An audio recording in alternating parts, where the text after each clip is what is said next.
그렇죠. 네. 그래서 이제 지만원이 본인의 이제 홈페이지 네. 그 시스템 어떤 거였죠? 거기에 뭐 이제 네. 빨갱이. 네. 그래서 네. 임종석에게 이제 빨갱이라고 지칭한 것에 대해서 네. 임종석이 명예훼손 그 고소를 네.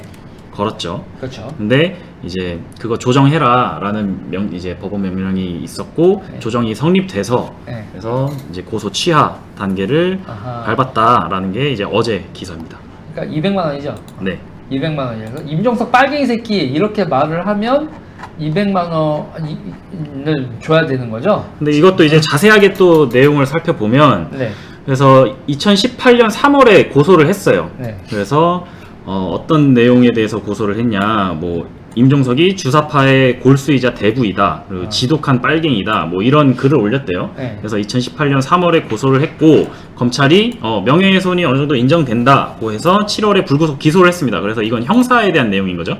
그리고 형사 이후에 민사도 또 걸었어요. 아하. 근데 민사로 19년 7월에 또 소송을 걸었고 민사 재판부의 판단은 북한의 노예 노릇이라는 표현 요 부분에 대해서만 명예훼손을 인정했습니다. 아, 북한의 노예 네, 노예 노릇을 하고 있다. 노예 노릇을 하고 있다. 네. 이것만 인정을 했고, 그게 200만 원이 나온 겁니다. 아, 종북은 인정 안 한 거예요? 빨갱이도 그래서- 인정 안 한 거죠. 네, 종북이나 주사파 주사파. 이런 표현은 재판부가 뭐라고 얘기를 했냐면 일부 유치하고 품격이 떨어지거나 근거가 박약한 부분이 포함됐지만 의견 표명 내지 비판을 위한 수사학적 과장이다 라고 하면서 이거는 불법행위로 볼 수 없다 이렇게 판단을 했습니다. 오, 종북 빨갱이 주사파는 불법 행위를 볼 수 없다. 네, 그리고 여기 덧붙인 게 임종석은 일단 신나게 웃기 시작합니다.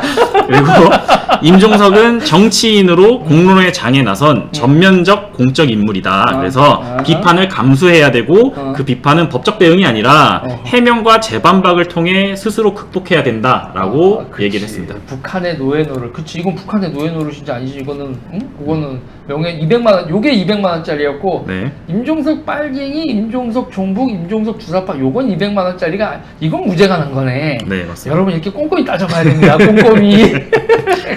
이거는 뭐 더 길게 얘기할 것도 네. 그죠? 난 전 임종석이나 이런 이인영이나 이런 분들 뭐 자민통이 됐든 뭐가 됐든 뭐 반미 학생회가 됐든 이런 80년대 주사 자기는 주사가 아니라고 한다고 해도 네. 상부가 정치 조직이 주사인 조직의 대중 조직에서 활동을 했으면 네. 나는 주사파랑 관련이 없다고 얘기는 할 수 없거든. 본인들이 주사파가 아니었으니까 주사파가 될 수 있는 주제도 안 되는 거야. 냉정하게 얘기하면 저는 그렇게 얘기를 해요. 임종석이 정치 조직의 일원이었냐, 내지는 진짜 북한의 주사의 세례를 받았냐, 일명 인입을 했냐에 대해서 그것도 물음표란 말이죠. 그런데 주사파의 똘마니였냐, 아니다 이렇게 얘기하면 또 모형하셔야 되겠구나. 주사파 조직의 하부 조직원이었냐, 주사파랑 연관이 있냐, 그거 아니라고 말할 수 없단 말이에요. 그리고 본인들이 그러면은 예전에는 내가 그렇게 활동을 했을 수도 있는데 지금은 지금의 나의 생각은 어떻다라고 얘기를 하면 되잖아요. 근데 그거 한 적 없어. 그쵸.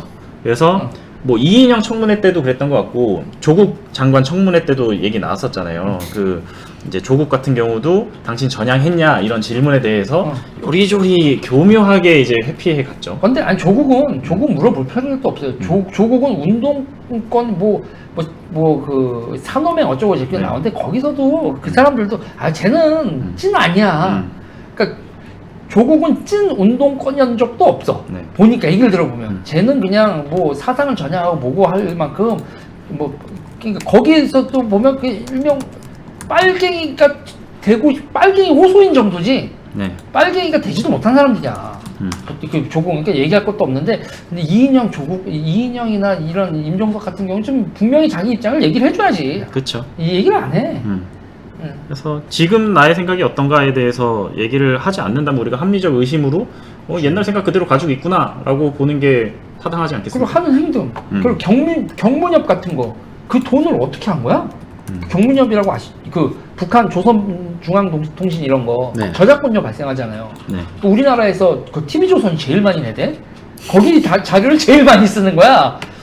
북한 소식을 제일 많이 전달해 TV조선이. 그래서 그 조선중앙통신이라든지 기타 등등에 대해 저작권 수익에 대해서 북한에 보내줘야 되는데 그게 이게 그 대북 제재 때문에 현금을 보내줄 수가 없으니 경무협이라는 곳에서 이게 쌓아놓고 있는 돈 그거에 대해서 자기가 그래서 이제 북한 뭐 천안함이라든지 그때 이제 여러 가지에서 그동안 관련된 논쟁이 있는데 줄 수 없다. 뭐 이런 식으로 하고 그 돈이 어떻게 썼는지에 대해서도 지금 물음표가 빡빡빡 해있는데 경문협 대표님 아니신가? 그러니까는 우리가 이제 계속 의심을 할 수밖에 없는 여러 가지 정황들이 있죠. 맞습니다. 아 재밌네요. 네. 언제나 이런 빨갱이 형들 얘기하는 건 언제나 재밌어. 그렇죠. 빨갱이 괜찮다고? 종북 빨갱이 주사파는 무죄라고? 재밌네. 깐족거릴 게 생겼다. 네. 발제 여기까지인가요? 네. 그래서 정치인 응. 임종석에게 뭐 주사파, 빨갱이, 종북이라고 부르는 거는 무죄가 나는데 노예라고 하면 안 되는구나. 그럼 대장님이라고 하면은 그건 문제가 안 되려나? 수령? 이거 좀 위험한가? 주사파들의 대장님 뭐 이렇게 얘기하는 거는 이건 어떻게 되려나? 그거는 명예훼손 아니고 명예를 드높여주자. 대장이랬는데. 그거 좀 안 걸릴 것 같은데요? 주사파 그러면 이렇게 하면 되겠다. 주사파 출신 중에 대장님 이러면 되나? 지금 주사파라는 게 아니라 주사파 출신 중에 대장님 아니야? 이런 깐족거리는 거. 왜 갑자기 텐션이 올라오지? 임종석 얘기가 나오니까. 그런 비판에 대해서 임종석은 공적 정치인이니까 스스로 해명하고 재반박할 의무가 있다 본인에게. 그렇죠. 이런 결과를 나왔습니다. 재밌네요. 요거는 이제 넘어가고 넘어가죠. 근데 짧게 또 이제 새롭게 나온